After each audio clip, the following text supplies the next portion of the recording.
Hello, friends and families, viewers from around the world. My name is Shay Shalom, and you're welcome to yet another interesting episode of our show, My Journey to America.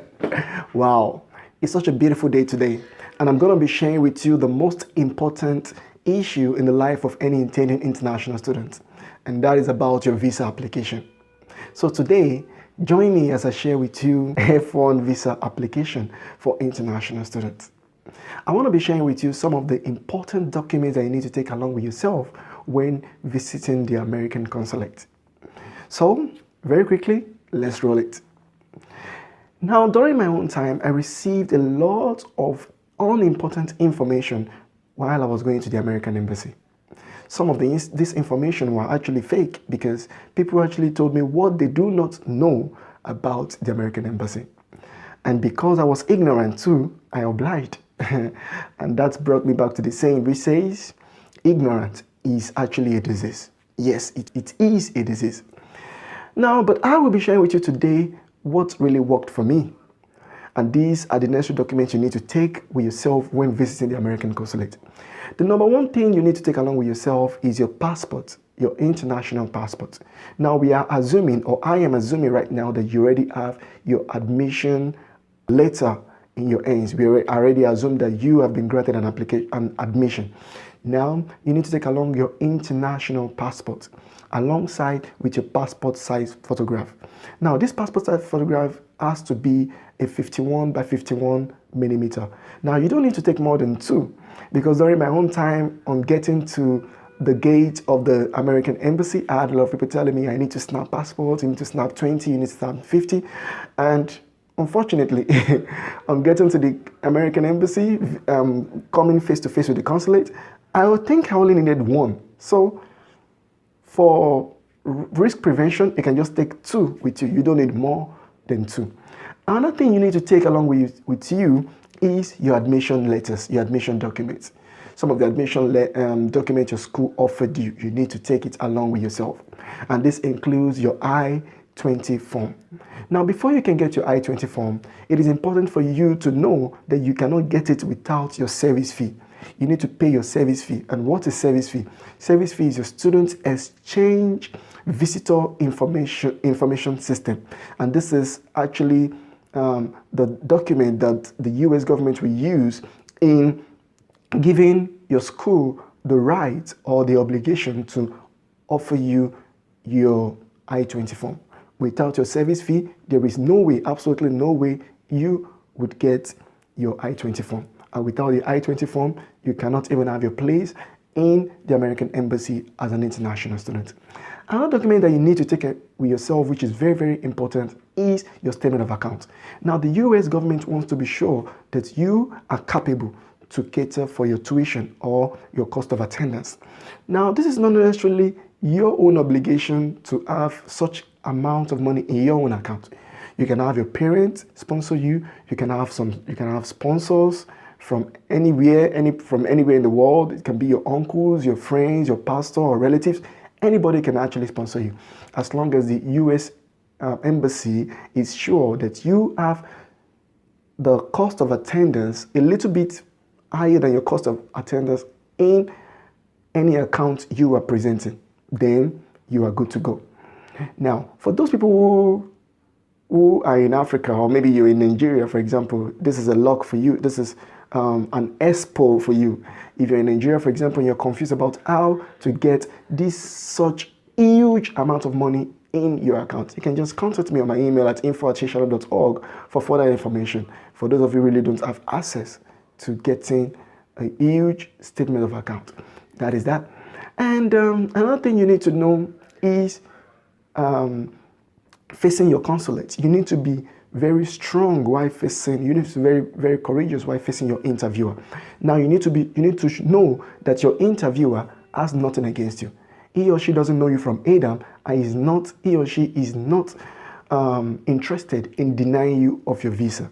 So don't be afraid and don't have this negative mindset that the white people don't want you to come to their country. No. As a matter of fact, we also have black people at the consulate. So take off whatever fear you have in your mind and be ready to face the consulate. Now, the consulate just want to be sure that indeed you know where you are going, you know what you're going to do, and you have enough resources to cater yourself when you get to the United States of America.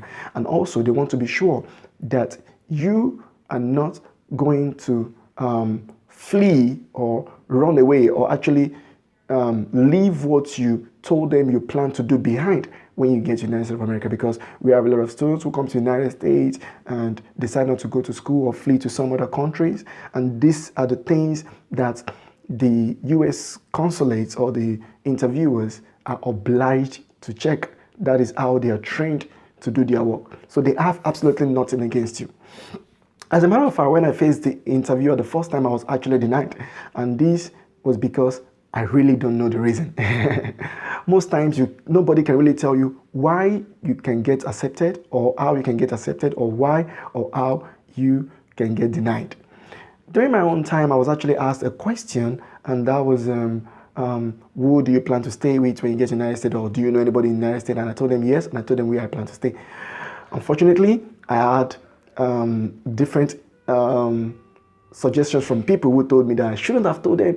I have people, or I have someone whom I'm going to stay with in the United States of America. That is wrong. Be very truthful when facing your consulate or while facing your interviewer. You don't need to tell them any lie. As a matter of fact, you provided them information before completing your application process or your application form. So if any of this information you provided while applying for your visa collides with the information you give to them while you were being interviewed, then automatically you are being denied.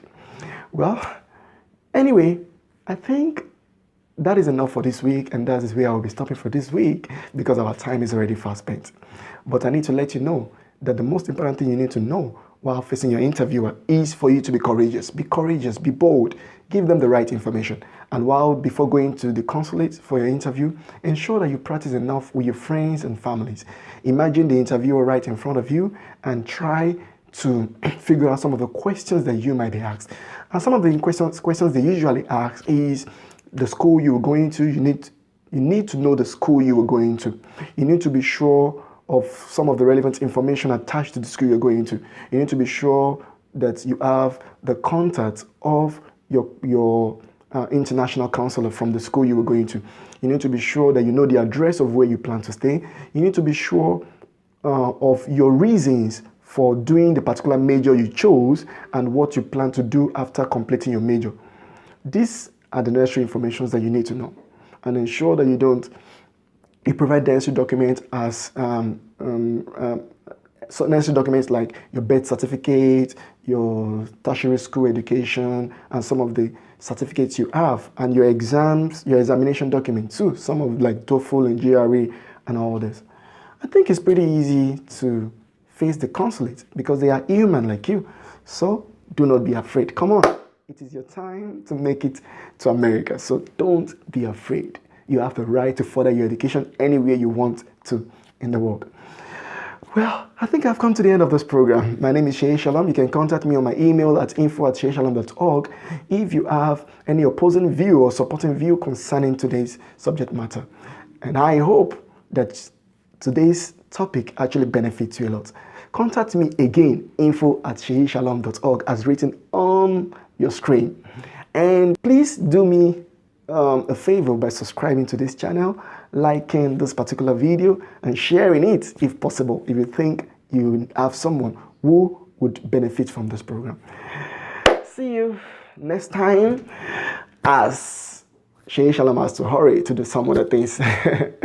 Thank you very much for watching this video. I hope that this video benefits you a lot, and I will be glad to have you watch and enjoy this program next time. Thank you very much for liking. Thank you very much for subscribing. Thank you very much for sharing. Have a wonderful day. Bye-bye.